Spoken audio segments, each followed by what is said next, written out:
Merci pour cette opportunité. Je n'ai pas aussi le portugais, je vais essayer mon meilleur français. Merci, monsieur vice-amiral Hervé Blégian, pour la mise à jour très utile et opportune de la mission, avec une vision partagée, que c'est une vision large de la situation. Au début de novembre, j'ai conduit comme coprésident de l'Assemblée parlementaire paritaire ACP Union européenne une mission parlementaire conjointe à Cabo Delgado et à Maputo et la mission a été très bien accueillie par toutes les parties prenantes et au cours des différentes réunions, j'ai le sentiment qu'un consensus a été exprimé sur le fait que l'action de l'Union européenne, déclenchée par le Parlement européen, par beaucoup de gens, aussi par Isabel Santos, par Paul Rangel qu'on parlait avant, pour moi et pour d'autres, et la résolution adoptée par la plénière a déclenché le processus et a modifié l'attitude du gouvernement mozambicain, de la SADC, des organisations humanitaires et de sécurité internationale, et de l'Union européenne elle-même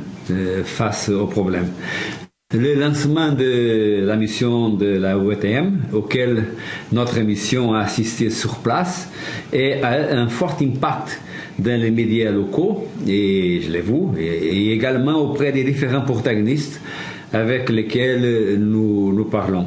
Dans mes interventions publiques, après avoir écouté les acteurs sur le terrain, j'ai toujours appelé à un renforcement du soutien international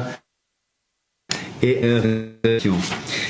une meilleure coordination dans l'aide humanitaire, une meilleure coordination dans le soutien du développement et une meilleure coordination dans l'assurance de la sécurité en combinant les efforts du gouvernement avec l'effort de la SADC, l'effort des troupes de Rwanda qui sont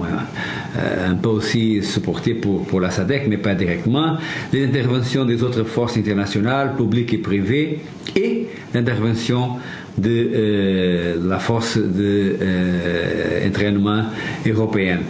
Et je crois, et c'est ça la question que je vais vous